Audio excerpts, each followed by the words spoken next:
Morning. I just wanted to shoot a quick video here.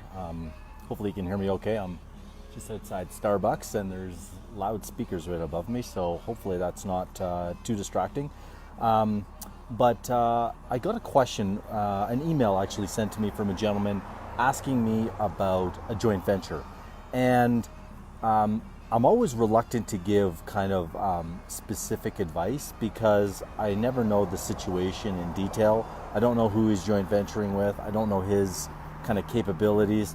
But what I like to do is really, and I think it's more valuable this way, is to kind of give the mindset and the skills, if you will, to think about how to set up a joint venture. So there's really kind of a couple of different key areas of any joint venture. The first is who's bringing in the money. Typically, the money is going to want control and a say in how decisions are made. So just kind of keep that in mind. Number two is expertise. Who's actually going to execute on this? Personally, in most of my deals, because I am the person that has the expertise, I prefer to have the control because I think I know the best decisions.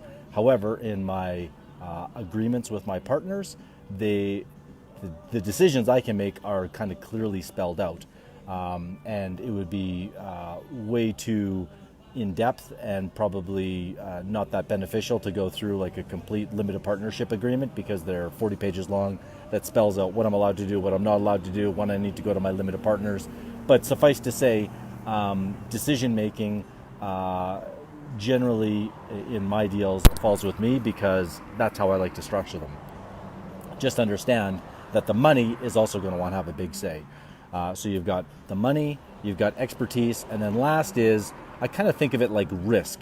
Who is signing off on the mortgages? Because in most real estate or commercial real estate deals, there's going to be a mortgage, and the mortgage is really, it depends on how much leverage you're getting or how much debt, but that is going to really, the person that's signing off on that is at risk. And so typically in my deals, my partners and we sign off on the mortgages.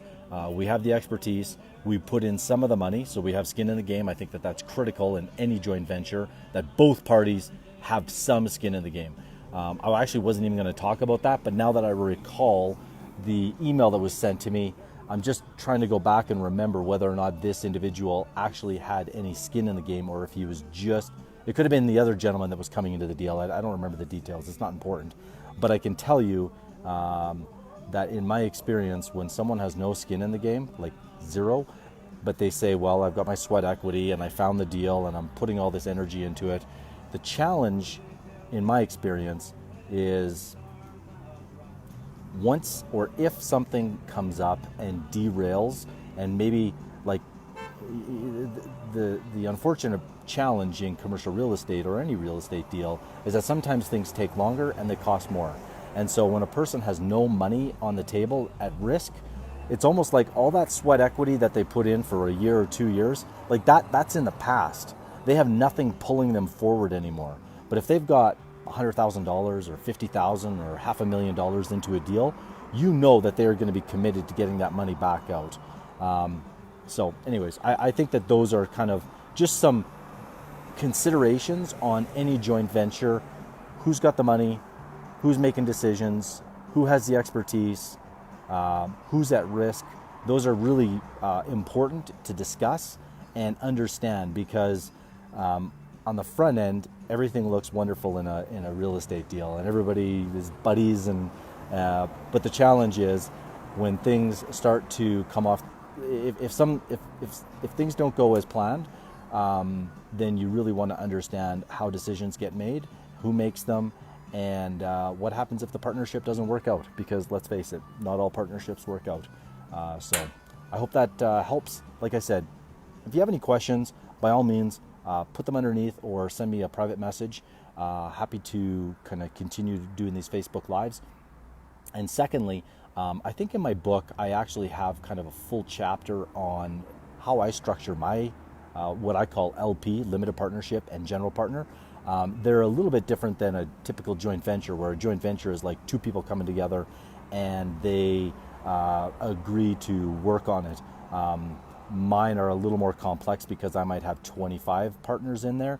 However, I think the way that I think about it, the way that I structure the deal, some of the terminology would be helpful regardless of whether or not you're doing a JV or you're doing a more complex capital raise. So that's it for today, and we'll see you tomorrow.